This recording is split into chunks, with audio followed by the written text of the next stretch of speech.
नमस्कार। सत्यम शिवम सुंदरम जी के में आपका हार्दिक स्वागत है, अभिनंदन है। हम भारतीय संविधान के बारे में अध्ययन कर रहे थे, जिसमें हमने संविधान के भाग 1, 2, 3, 4 और 4 के बारे में पढ़ा। पांचवा भाग हम पढ़ रहे थे और हमने चर्चा की कि संविधान का जो भाग 5 है वो संघ सरकार से रिलेटेड है। सरकार के 3 अंग होते हैं और इस पांचवा जो भाग है इसमें अध्याय हमने पढ़े थे कि अध्यायों की संख्या है वो 5 है और संघ सरकार इसमें हमने 3 अंग पढ़े थे, कार्यपालिका, व्यवस्थापिका, न्यायपालिका।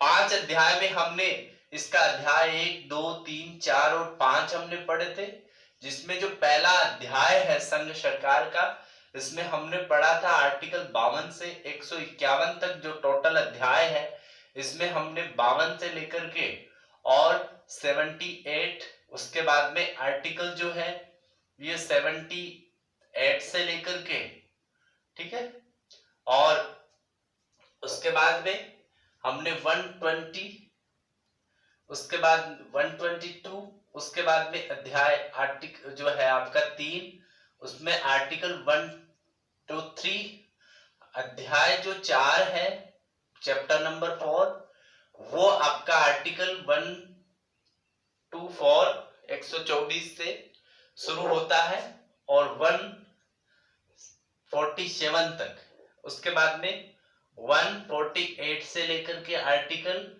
151 जो है वो अध्याय 5 है। तो आज हम अध्याय 4 के बारे में बात करेंगे, जिसमें आता है संघीय न्यायपालिका।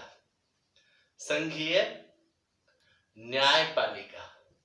तो आज के चैप्टर में हम संघीय न्यायपालिका यानी सर्वोच्च न्यायालय यानी सुप्रीम कोर्ट के बारे में चर्चा करेंगे।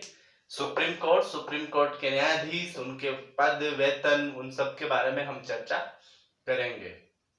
अगर आपने मेरे चैनल को अभी तक सब्सक्राइब नहीं किया है तो चैनल को सब्सक्राइब करके बेल आइकन को दबा दे, ताकि आने वाले वीडियो की नोटिफिकेशन मिलती रहे और जो भी मैं क्रम से वीडियो अपलोड कर रहा हूं वो आपको मिलता रहे।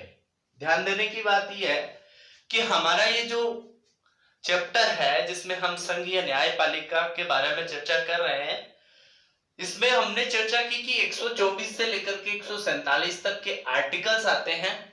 सबसे पहले हम इन आर्टिकल्स के बारे में देख लेते हैं, उसके बाद में ही हम इसमें संघीय जो न्यायपालिका है यानी सर्वोच्च न्यायालय, सुप्रीम कोर्ट है, उससे संबंधित कुछ और इंपॉर्टेंट जो चीजें हैं उनके बारे में हम अध्ययन करते हैं। आइए देखते हैं, सबसे पहले आर्टिकल्स पे हम नजर डाल लेते हैं।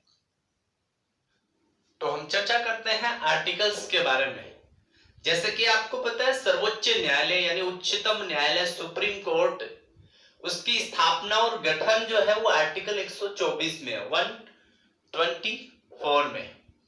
इसके अलावा राष्ट्रीय न्यायिक नियुक्ति आयोग जो है इसका गठन आर्टिकल 124 कै में किया गया है। ये हम पढ़ेंगे 99वां जो संविधान संशोधन अधिनियम है, इसके बारे में पढ़ेंगे कि न्यायाधीशों की नियुक्ति के संदर्भ में संसद ने एक कानून बनाया था, एक अधिनियम बनाया था, और इस अधिनियम के अंतर्गत किस प्रकार से इनकी न्यायाधीशों की नियुक्ति की जानी होती है उसके संदर्भ में, यानी भारत में पहले कॉलेजियम जो प्रणाली थी पुरानी उसको अपनाया जाता था, उसके बाद में संशोधन किया गया, उसके बाद में वर्तमान में पुनः जो कॉलेजियम प्रणाली, इंपॉर्टेंट चीज है एग्जाम में पूछी जाती है कि न्यायाधीशों की नियुक्ति के लिए जो प्रणाली है वो कौन सी है, तो कॉलेजियम जो प्रणाली है वो अपनाई जाती है। ध्यान देना, ये राष्ट्रीय नियुक्ति आयोग जो है इसका गठन है वो आर्टिकल 124 कै के अंतर्गत है। इस आयोग की कृत्य जो है वो आर्टिकल 124 कै के अंतर्गत है, और जो है न्यायालय से संबंधित विधि बनाने का जो संसद की जो शक्ति है वो आर्टिकल 124 ग के अंतर्गत है। आपको पता है कि न्यायाधीशों की नियुक्ति के संदर्भ में जैसे मूल संविधान में एक मुख्य न्यायाधीश और 7 अन्य न्यायाधीश, कुल न्यायाधीशों की संख्या थी 8, 1 + 7 = 8। वर्तमान में जो न्यायाधीशों की जो कुल संख्या है वो 31 है, यानी एक मुख्य न्यायाधीश और 30 अन्य न्यायाधीश 2009 के बाद से। तो ये इस प्रकार से जो है ये संसद है वो इसमें बदलाव कर सकती है, संसद के पास में ऐसी शक्ति। इसके अलावा आर्टिकल 125 जो है वो न्यायाधीशों के वेतन आदि से संबंधित हम पढ़ेंगे, मुख्य न्यायाधीश का अन्य न्यायाधीशों के वेतन के बारे में। आर्टिकल 126 में कार्यकारी जो मुख्य न्यायाधीश है या मुख्य न्यायमूर्ति है, यानी सर्वोच्च न्यायालय का मुख्य न्यायाधीश जिसे सीजेआई कहा जाता है, चीफ जस्टिस ऑफ इंडिया, मुख्य न्यायाधीश भारत का, उसकी नियुक्ति राष्ट्रपति द्वारा की जाती है। किस प्रणाली के तहत की जाती है पढ़ेंगे। 127 के तहत तदर्थ न्यायाधीश जो है उनकी नियुक्ति का भी प्रावधान है, वो आर्टिकल 127 में है।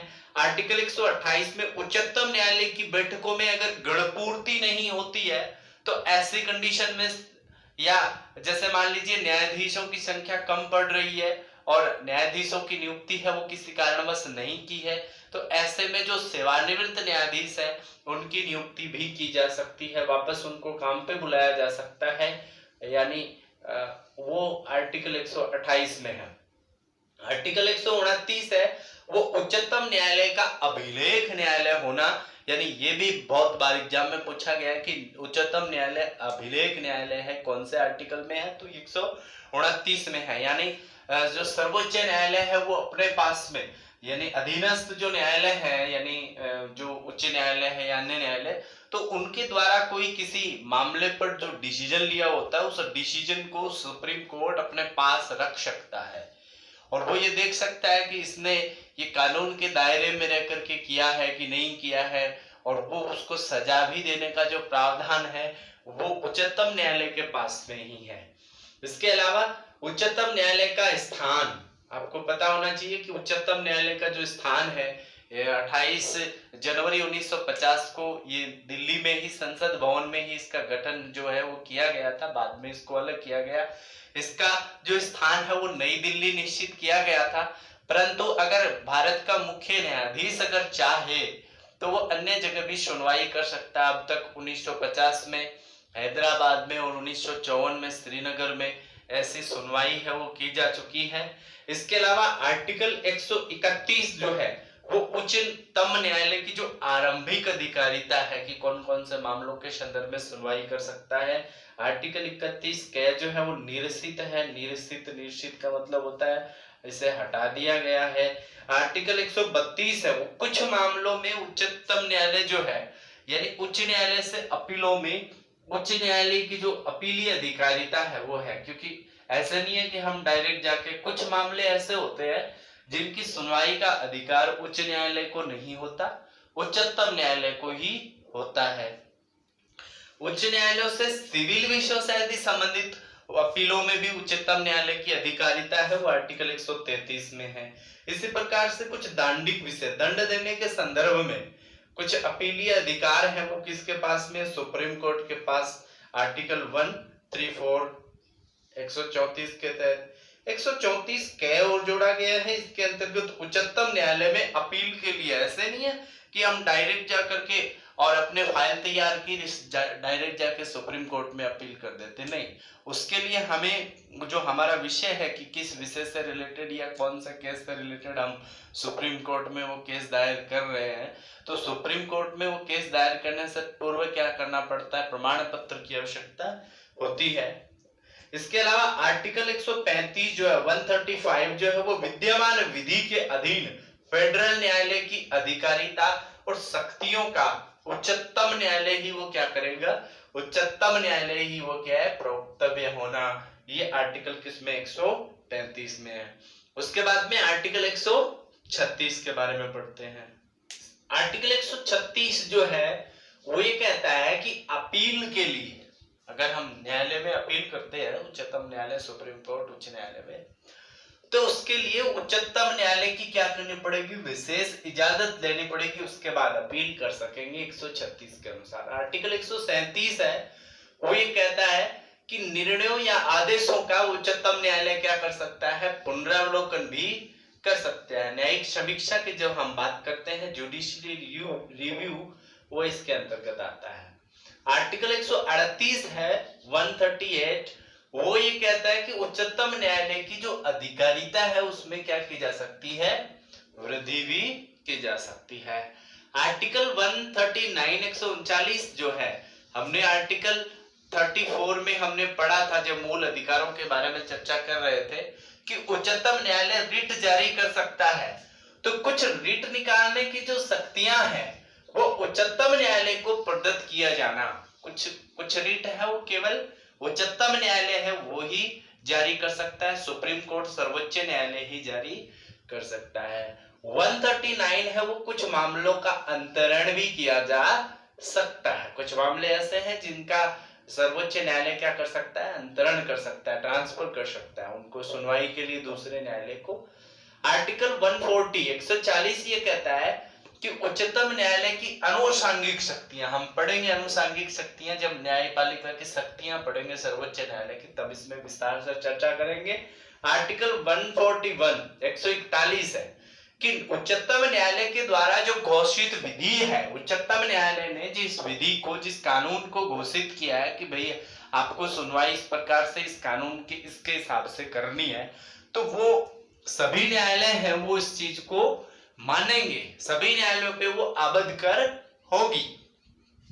आर्टिकल 142 142 ये कहता है कि उच्चतम न्यायालय की डिक्री, पढ़ेंगे डिक्री और आदेश, उनका प्रवर्तन और प्रकटीकरण उनके संदर्भ में, उच्चतम न्यायालय की डिग्रियों के संदर्भ में इंपॉर्टेंट चीजें पूछा जा सकता है डिग्रियों के संदर्भ में।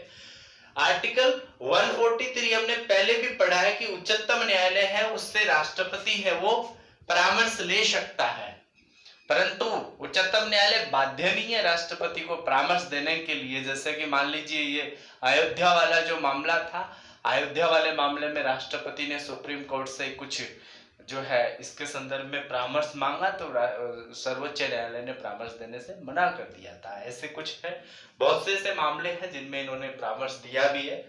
आर्टिकल 144 जो है वो सिविल और न्यायिक प्राधिकारियों के द्वारा उच्चतम न्यायालय का सहायता के रूप में कार्य किया जाना, यानी सिविल और न्यायिक प्राधिकारी जो हैं, जो जजेज हैं, जो संगठन है, वो उच्चतम न्यायालय की सहायता में कार्य करेंगे। आर्टिकल 144 है वो निश्चित है, निकाल दिया गया है, हटा दिया गया। आर्टिकल 145 145 है उसमें न्यायालय के नियम आदि हैं, और आर्टिकल 146 है उच्चतम न्यायालय के अधिकारी, सेवक और व्यय आदि के संदर्भ में है, और आर्टिकल 174 जो अंतिम है वो निर्वाचन से संबंधित है। तो इस प्रकार से हमने इसके जो न्यायपालिका है, संघीय न्यायालय, सर्वोच्च न्यायालय, सुप्रीम कोर्ट है, उससे संबंधित जो आर्टिकल्स है हमारे अध्याय 4 में, आर्टिकल्स जो हमने इसमें पढ़े हैं, आर्टिकल्स 124 124 से लेकर के और 147 147 तक, क्योंकि उसके बाद में नियंत्रक और महालेखा परीक्षक आ जाएगा, तो इसके संदर्भ में हमने पढ़ा। अब हम पढ़ेंगे सर्वोच्च न्यायालय के न्यायाधीश, उनकी नियुक्ति कैसे होती है, कैसे उनकी शपथ कौन दिलाता है, इन सारी चीजों के बारे में अभी अध्ययन करते हैं। तो आइए चर्चा करते हैं सर्वोच्च न्यायालय के बारे में कुछ और इंपॉर्टेंट। आपको ये पता होना चाहिए कि भारत की जो न्यायिक व्यवस्था है वो न्यायिक व्यवस्था एक पिरामिड की भांति है, और इस पिरामिड में आप देखेंगे कि सबसे पिरामिड का जो ऊपरी स्तर है उसमें सुप्रीम कोर्ट है जो कि केंद्र स्तर पे है। उसके बाद उसका निचला स्तर जो होगा उसमें जो है वो हाई कोर्ट होगा, ऊपर है वो सुप्रीम कोर्ट होगा, सुप्रीम कोर्ट सर्वोच्च न्यायालय, और नीचे फिर हाई कोर्ट है। आप देखेंगे हाई कोर्ट जो है वो प्रांतीय स्तर पे है, राज्य स्तर पे है। ये जरूरी नहीं है कि हम इसमें आगे पढ़ेंगे जब हम हाई कोर्ट पढ़ेंगे कि एक या एक से अधिक राज्यों के लिए एक भी हाई कोर्ट हो सकता है, जैसे पश्चिमोत्तर जो भारत के जो प्रांत है, इसके अलावा पंजाब हरियाणा उसके लिए। इसी प्रकार से फिर हम देखेंगे कि जो जिला स्तर है, देखेंगे उसके बाद में राज्यों को जो है वो अलग अलग जिलों में बांटा है, जिला स्तर है, और जिलों को फिर हमने तहसीलों में बांटा है, तहसीलों को फिर हमने गांवों में बांटा है।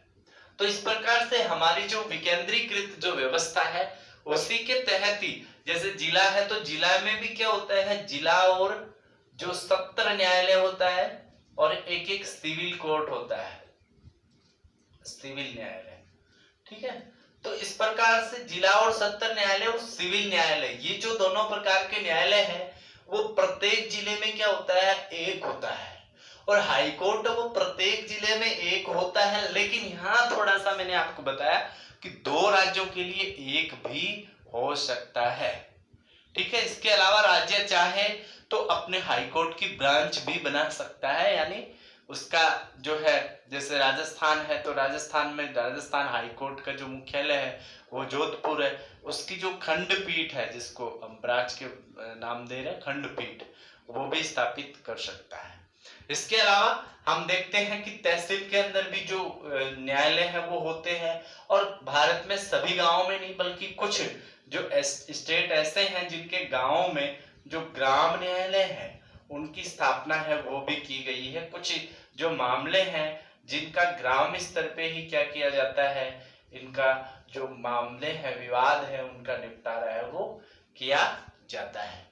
तो भारत में लेकिन इन सब के ऊपर जो है वो सुप्रीम कोर्ट है, सर्वोच्च न्यायालय है। इस बात का आपको ध्यान रखना है।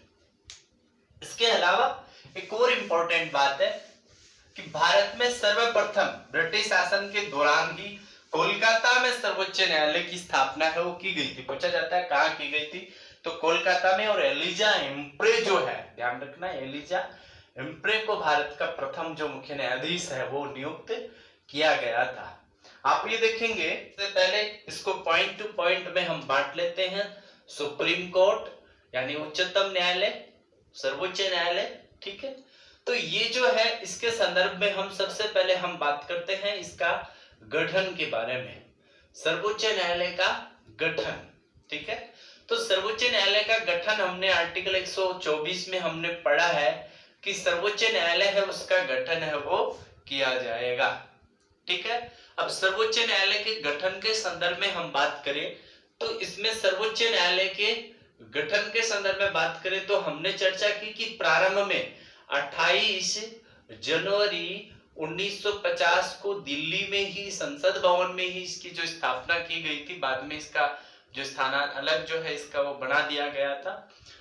और ये जो है इसमें 1+7 यानी 1 और 7 8, टोटल 1+7 कितने न्यायाधीश, 8, एक मुख्य न्यायाधीश और ये 7 अन्य न्यायाधीशों की नियुक्ति की गई थी। वर्तमान में धीरे धीरे इनकी संख्या वो बढ़ा दी गई और 2009 से जो है ये इनकी संख्या है वो एक मुख्य न्यायाधीश और 30 अन्य, यानी वर्तमान में कितने हैं, 31 है वो न्यायाधीश है जिसके बारे में हमने चर्चा की है। तो ये जो है इनका गठन किया जाएगा। उसके बाद में दूसरी बात करते हैं हम इनकी योग्यताओं के बारे में।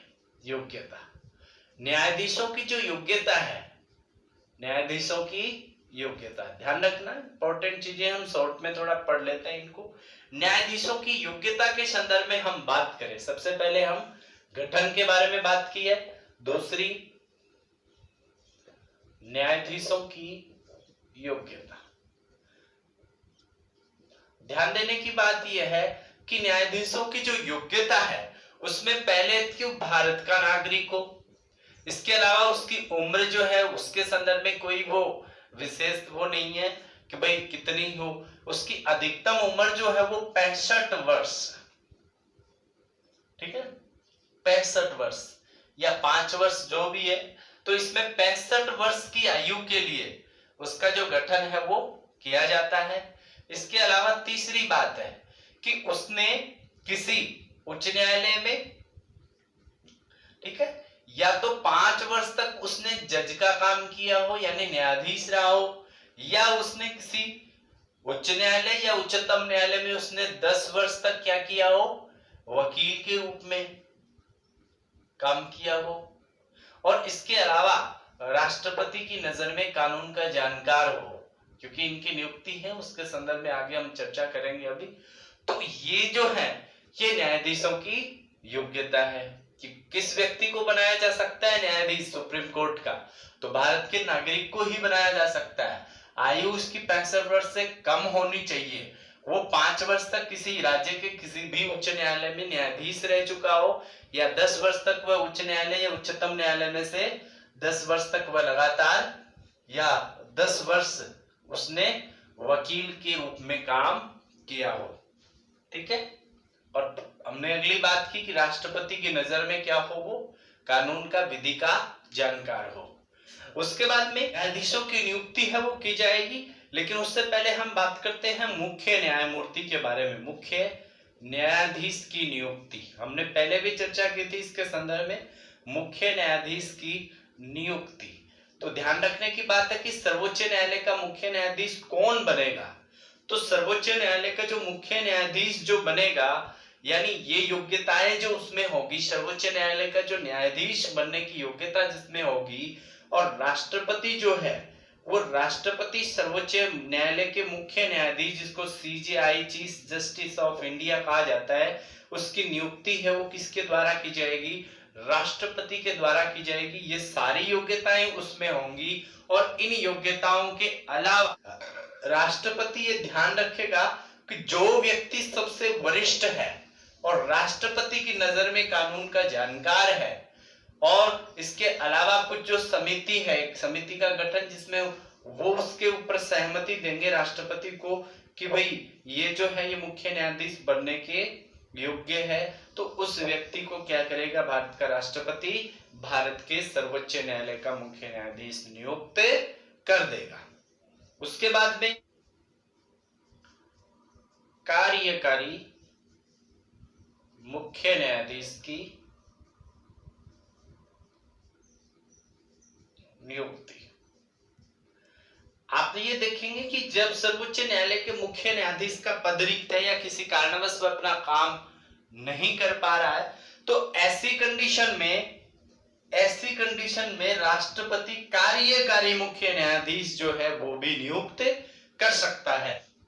लेकिन कार्यकारी जो मुख्य न्यायाधीश है वो किसको नियुक्त करेगा, राष्ट्रपति सर्वोच्च न्यायालय में से ऐसे न्यायाधीश को नियुक्त करेगा जिसके राष्ट्रपति को ये लगता हो कि ये व्यक्ति इस मुख्य न्यायाधीश के कार्यों का पालन कर सकता है, ऐसे व्यक्ति को कार्यकारी मुख्य न्यायाधीश बनाएगा।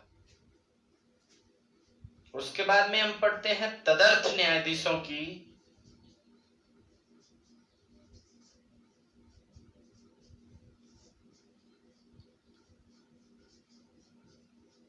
नियुक्ति। ठीक है, इसमें हमने पढ़ा था आर्टिकल्स, हमने पहले ही आपको बता दिए थे कि जो गठन है वो 124 में, इसमें भी हमने जो इसकी नियुक्ति के संदर्भ में 124 कै, ख और ग के बारे में चर्चा की थी। इसी प्रकार से 125 में वेतन आदि के बारे में बात की थी। मुख्य न्यायाधीश की नियुक्ति के संदर्भ में हमने चर्चा की। ठीक है, कार्यकारी जो मुख्य न्यायाधीश है उसके संदर्भ में यानी आर्टिकल 126 के बारे में। तदर्थ न्यायाधीशों की नियुक्ति 127 आर्टिकल्स है उसके बारे में। ठीक है, तो तदर्थ न्यायाधीशों की जो नियुक्ति है वो भी किसके द्वारा की जाएगी, संविधान के आर्टिकल 127 के अनुसार अगर सर्वोच्च न्यायालय के मुख्य न्यायाधीश को ये लगता है कि सर्वोच्च न्यायालय में न्यायाधीशों की गणपूर्ति नहीं हो रही है बैठक के लिए, तो ऐसी कंडीशन में वह तदर्थ न्यायाधीशों की नियुक्ति है वो की जा सकती है। और तदर्थ न्यायाधीशों की नियुक्ति का जो प्रावधान है वो आर्टिकल 127 में है। उसके बाद में आर्टिकल्स 128 हमने पढ़ा था कि जो सेवानिवृत्त न्यायाधीश है, ध्यान रखना ये इंपॉर्टेंट चीज है, पहले भी हमने चर्चा की है, सेवानिवृत्त न्यायाधीशों की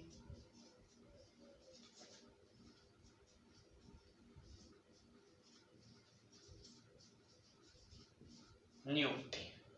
तो सेवानिवृत्त न्यायाधीशों की नियुक्ति है वो भी आर्टिकल 128 है उसके अंतर्गत की जाती है। इसके तहत सर्वोच्च न्यायालय या उच्च न्यायालय, हम बात करेंगे सर्वोच्च न्यायालय, उच्चतम न्यायालय या उच्च न्यायालय के जो सेवानिवृत्त न्यायाधीश है उनको आग्रह कर सकता है कार्य करने के लिए जब न्यायाधीशों की कमी हो उस कंडीशन में। उसके बाद में है शपथ या प्रतिज्ञा। आपको पता है सर्वोच्च न्यायालय के जो न्यायाधीश है वो राष्ट्रपति या राष्ट्रपति द्वारा नियुक्त किसी व्यक्ति के समक्ष है वो शपथ लेते हैं कि मैं भारत के संविधान के प्रति सच्ची श्रद्धा और निष्ठा रखूंगा, मैं भारत की एकता और अखंडता को अक्षुण्ण बनाए रखने का प्रयास करूंगा, उसके लिए काम करूंगा। मैं सम्यक प्रकार से अपनी पूरी श्रद्धा और समर्थता से अपने दायित्व का पालन करूंगा और मैं किसी बिना द्वेष, बिना किसी भेदभाव के अपने कर्तव्यों का निर्वहन करूंगा। मैं संविधान और विधि की मर्यादा को हमेशा बनाए रखूंगा।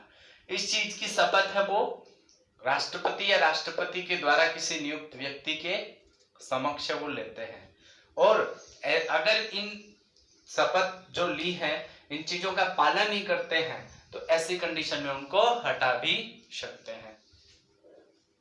कार्यकाल, कार्यकाल के बारे में बात करें तो मुख्य न्यायाधीश और अन्य न्यायाधीश जो है, न्यायाधीशों का जो कार्यकाल होता है ये 5 वर्ष या 65 वर्ष। मुख्य रूप से ध्यान देना कि इसमें 5 वर्ष का कोई प्रावधान नहीं है, मुख्य है वो एज है। 65 वर्ष की आयु हम देखेंगे हाईकोर्ट के न्यायाधीश की 62 है और इसके लिए 65 है। 65 वर्ष की आयु तक वह अपने न्यायाधीश के पद पर बना रह सकता है। ठीक है, अगर न्यायाधीश चाहे तो समय से पूर्व, कार्यकाल जो है उसका समाप्त होने से पूर्व भी वह राष्ट्रपति को अपना त्याग पत्र दे सकता है। इसके अलावा उसे क्या कर सकते हैं, महाभियोग जो है, महाभियोग से उसको समय से पूर्व भी हटाया जा सकता है। परंतु महाभियोग कब लगेगा, 2 कंडीशन पे लगेगा, असमर्थता और कदाचार। ध्यान रखना कि कैसे लगाया जा सकता है, राष्ट्रपति पे संविधान का उल्लंघन करने पर महाभियोग लगाया जा सकता है और सर्वोच्च न्यायालय के न्यायाधीशों पर असमर्थता और कदाचार की काम करने में समर्थ नहीं है या वह किसी प्रकार से किसी व्यक्ति के उसने जो है दंड देने के संदर्भ में भेदभाव किया हो या कानून का उल्लंघन किया हो तो ऐसी कंडीशन उसको क्या किया जा सकता है, उस पर महाभियोग लगाया जाए। महाभियोग भी ऐसे नहीं लगाया जाएगा, महाभियोग लगाने के लिए यानी लोकसभा में या राज्यसभा में, दोनों में से, लोकसभा या राज्यसभा। लोकसभा में लगाते हैं तो 100 सदस्य और राज्यसभा में लगाते हैं तो 50 सदस्य। वो एक प्रस्ताव है वो भेजेंगे, ठीक है, वो प्रस्ताव भेजेंगे कि हम ये उसके खिलाफ महाभियोग ला रहे हैं। ये जो प्रस्ताव है, इस प्रस्ताव की जो जांच है वो 3 सदस्यीय समिति करती है। इस 3 सदस्यीय समिति में 2 सदस्य तो न्यायाधीश होते हैं और एक प्रख्यात विधिवेत्ता है वो होता है। वो इसकी जो लोकसभा या राज्यसभा में जो किसी भी जो न्यायाधीश के खिलाफ जो महाभियोग लाया गया है उस महाभियोग को या तो लोकसभा में लाया जा रहा है या राज्यसभा में लाया जा रहा है तो उसकी क्या करता है, वो आयोग है, वो 3 सदस्यीय कमेटी जो है उसकी जांच करती है। इस समिति ने अगर ये पाया कि यह व्यक्ति असमर्थ या कदाचार का दोषी हो सकता है तो ऐसी कंडीशन में वो इसकी जो आगे सदन की कार्यवाही करने के लिए भेजती। अब उस सदन की जो बहुमत के द्वारा यानी लोकसभा में लाया जा रहा है तो लोकसभा और राज्यसभा में लाया जा रहा है तो राज्यसभा, अगर उस सदन में वो पारित हो जाता है तो आप देखेंगे लोकसभा और राज्यसभा उसमें मत देने वाले और उपस्थित सदस्य, मत देने वाले और उपस्थित सदस्यों के 2/3 बहुमत द्वारा ये पारित हो जाता है तो राष्ट्रपति के पास भेजा जाता है और राष्ट्रपति के हस्ताक्षर होते ही यह जो महाभियोग जो है न्यायाधीशों के खिलाफ ये पारित मान लिया जाता है और वो न्यायाधीश है वो अपने पद से हट सकता है। परंतु भारत में अब तक एक सुप्रीम कोर्ट और एक उच्च न्यायालय के न्यायाधीश के खिलाफ महाभियोग लाया गया था परंतु महाभियोग से मतलब ये पारित नहीं हो पाया।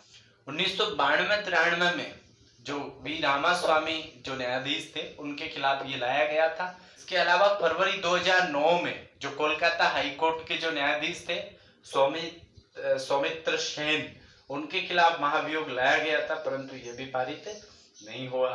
इस प्रकार से ये भी ध्यान रखना होता है कि ये जो महाभियोग है ये महाभियोग संसद का कोई भी एक जो सत्र है, हमने अभी पिछले टॉपिक में संसद के सत्रों के बारे में चर्चा की, तो संसद का कोई भी सत्र है उस सत्र में ही पूरा हो जाना चाहिए।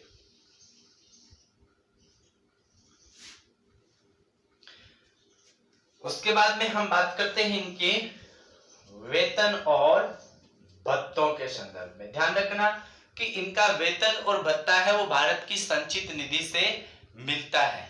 वर्तमान में हम चर्चा करें तो सर्वोच्च न्यायालय के मुख्य न्यायाधीश और अन्य न्यायाधीश, तो मुख्य न्यायाधीश का वेतन है वो 2,80,000 रुपए है और अन्य न्यायाधीशों का जो वेतन है ये 2,50,000 रुपए है। ठीक है, तो न्यायाधीशों के वेतन और भत्तों से संबंधित बातें हैं। आगे हम इन न्यायाधीशों के संदर्भ में और जो चर्चा है, यानी हम संघीय न्यायपालिका है उसके बारे में चर्चा करेंगे कि जो संघीय न्यायपालिका है, सर्वोच्च न्यायालय, सुप्रीम कोर्ट है, उसके क्या क्या अधिकार हैं, क्या क्या शक्तियां हैं, उनके बारे में चर्चा करेंगे।